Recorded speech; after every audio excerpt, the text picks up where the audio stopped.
ఓం శ్రీ గురుభ్యో నమ. శ్రీ మహాగణాధిపతయ నమ. శ్రీమాత్రే నమ. కార్తీక మాసం అనగానే కార్తీక దీపం అనేది ఒక ప్రత్యేకమైనటువంటి పదబంధంగా మనకి లోకంలో వ్యాప్తిలో ఉంది. సమాసం కార్తీక దీపాలు అంటారు. కార్తీక మాసం అంటే స్నానంతో పాటు అంతటి ప్రాధాన్యం ఉన్నటువంటిది ఈ దీపం. అటువంటి కార్తీక దీపం తీసుకొచ్చి వెలిగించినందువల్ల ఎటువంటి ఫలితం వచ్చిందో, మందరుడి భార్య త్రికరణ శుద్ధిగా చేసిన దీపం వెలిగించడం వల్ల ఎటువంటి ఫలితం వచ్చిందో మనం మందరుడి ఇతివృత్తంలో చూసాం కదా. ఒకవేళ ఎవరికన్నా ఆ విధంగా దీపం వెలిగించే అవకాశం లేకపోయినా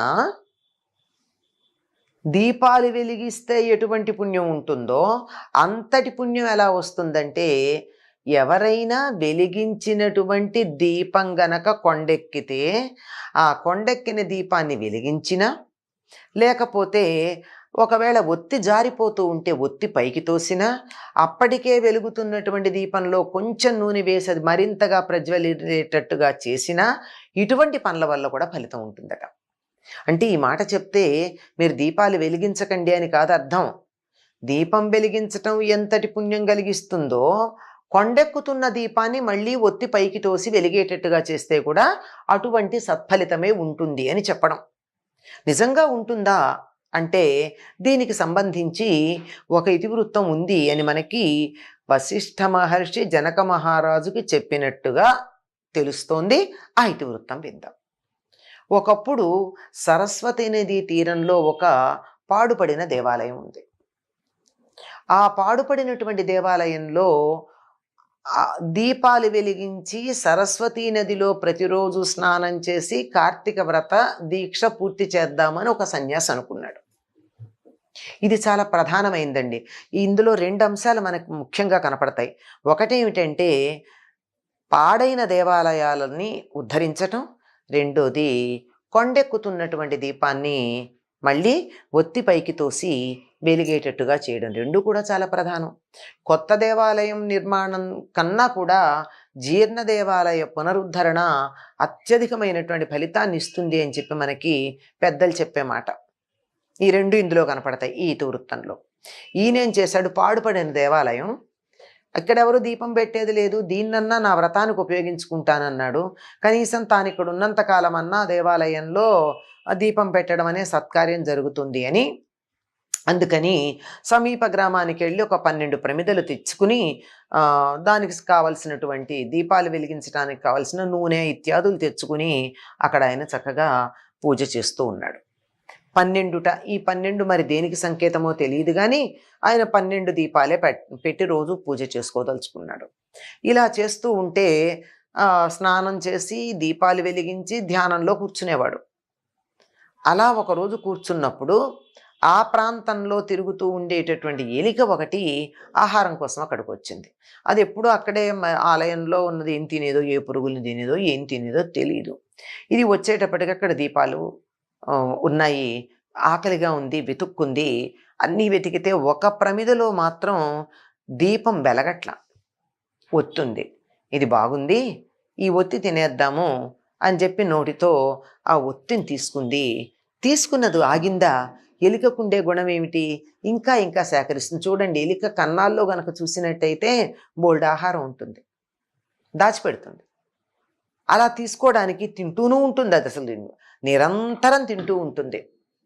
ఎంత ఆహారం తింటుందో చెప్పలేంట. ఒక ఎలిక ఎంతోమంది మనుషులు తినే ఆహారం తింటుంది సంవత్సరంలో. మొత్తానికి నోటితో ఈ ఒత్తిని పట్టుకుని పక్కన ఉన్నటువంటి ప్రమిదలో నూనె తాగుదామని చూసింది. ఆ నూనె తాగుదామని ఆ ప్రమిదలో కుంగేటప్పటికీ ఈ నోటితో పట్టుకున్న ఒత్తుందే, ఈ ఒత్తి కాస్త అక్కడ వెలుగుతున్నటువంటి జ్యోతికి తగిలి ఇది ప్రకాశించింది. ఎప్పుడైతే ఒత్తి వెలిగిందో అది కొంచెం ముందుకొచ్చేసి పాపం మూతి కాస్త వెచ్చబడింది, కాలిందందం. ఆ కాలంగానే ఆ ఒత్తిని అక్కడ ప్రమిదలో వదిలేసింది. ఆ వదిలేయడం ప్రమిదలో పడింది. అంటే ఇప్పుడు ఏమైంది, ఆ ప్రమిదలో ఉన్నటువంటి ఒక ఒత్తికున్నటువంటి వెలుగు వల్ల ఈ ఖాళీ ఒత్తి వచ్చి అందులో పడి వెలిగింది. దాంతో దానికి కొండెక్కిన దీపాన్ని వెలిగించినటువంటి పుణ్యం లభించింది, అది కూడా దేవాలయంలో కార్తీక మాసంలో.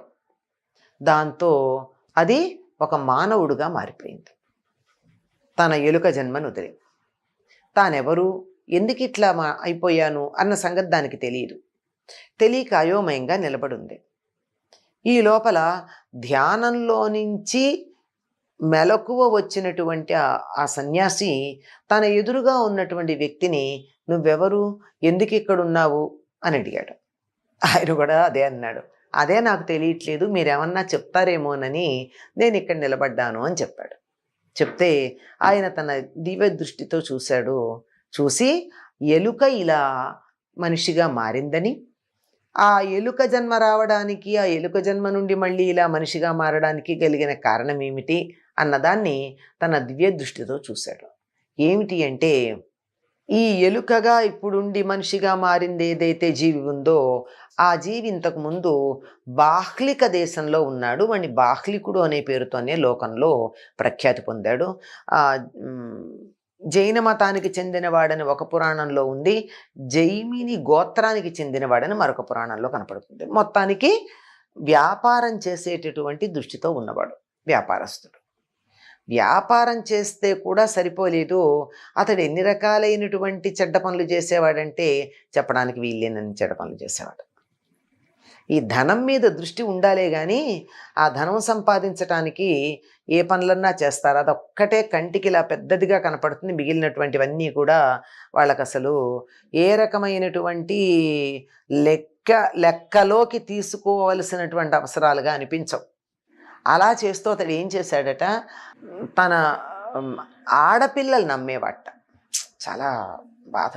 ధనం సంపాదించడానికి వ్యాపారం చేస్తూ ఎక్కువ వడ్డీ తీసుకోవడమే కాకుండా ఆడపిల్లల్ని అమ్మి కూడా ధనం సంపాదించాట.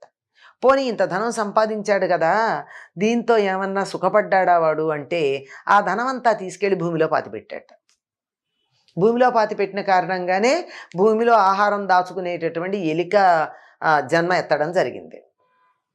అయితే ఇప్పుడు ఇలాంటి ఎలిక జన్మ ఎత్తి కూడా, అంటే ఇన్ని పాపాలు చేసి దుర్మార్గ పనులు చేసి ఎలిక జన్మ ఎత్తిన తర్వాత కూడా వెంటనే మళ్ళీ తనకి దివ్యదేహం, దివ్యమానవ దేహం వచ్చింది అంటే దానికి కారణం కార్తీక మాసంలో ఆలయంలో కొండెక్కినటువంటి దీపాన్ని తాను స్వయంగా వెలిగించటమే కారణం అని చెప్పి చెప్తాడు.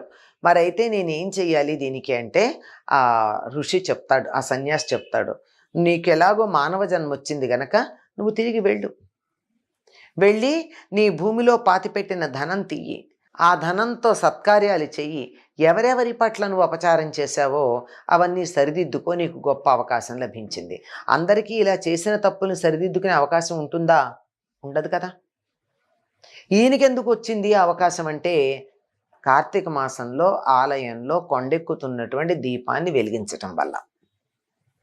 అతడు వెళ్ళాడట, తాను ఎక్కడ దాచిపెట్టా, అప్పుడు అతనికి పూర్వజన్మ స్మృతి వచ్చింది, తాను ఎక్కడ దాచిపెట్టాడో ధనం తెలుసు కనుక వెళ్ళి ఆ ధనం తీసి దాన్నంతా సద్వినియోగం చేసి తర్వాత పుణ్యలోకాలకి వెళ్ళాడు అని చెప్పి మనకి ఈ ఇతివృత్తం చెప్తూ ఉంది. కనుక దీపం వెలిగించటం ఎంతటి పుణ్యప్రదమో, కొండెక్కుతున్న దీపాన్ని మళ్ళీ పునరుజ్జీవింపజేయడం కూడా అంతే పుణ్యప్రదంగా మనం భావించుకోవాల్సి ఉంటుంది. చేత ఎక్కడన్నా, అది కార్తీక మాసం అయితే మరీ మంచిది, కాకపోయినా సరే నూనె ఉండి ఒత్తుండి గాలికి దీపం కొండెక్కితే వెలిగిద్దాం. ఎప్పుడు కూడా దీపం అన్నది జ్ఞానానికి, జీవానికి, చైతన్యానికి, కాంతికి సంకేతమే కదా. కనుక అటువంటి దీపం యొక్క ప్రాధాన్యం తానంతట తాను వెలిగించకపోయినా వెలిగించే స్థితిలో ఎక్కడుందండి? ఎలుక జన్మలో దీపం వెలిగించడానికి వీలుందా? లేదు కదా. కానీ అది ఆహార సముపార్జన కోసం వెడుతూ చేసినటువంటి పని వల్ల ఈ రకంగా రావడం అన్నది జరిగింది. కనుక కార్తీక మాసంలో దీపం వెలిగించడం అనేది చాలా ప్రధానమైనటువంటిది. తప్పనిసరిగా ఈ కార్తీక మాసం అంతా ఉదయం సూర్యోదయానికన్నా ముందు, సాయంత్రం సూర్యాస్తమయం అవుతూ ఉన్నటువంటి సమయంలోనూ దీపాలు వెలిగించవలసినటువంటి అవసరం ఉంది అని, లేదా ఇతరులు వెలిగించిన దీపం అయినా సరే దాన్ని ఎగసన దోసిన మంచి పుణ్య ఫలితం లభిస్తుంది అని చెప్పి మనకి ఇతివృత్తం ద్వారా తెలుస్తోంది. స్వస్తి.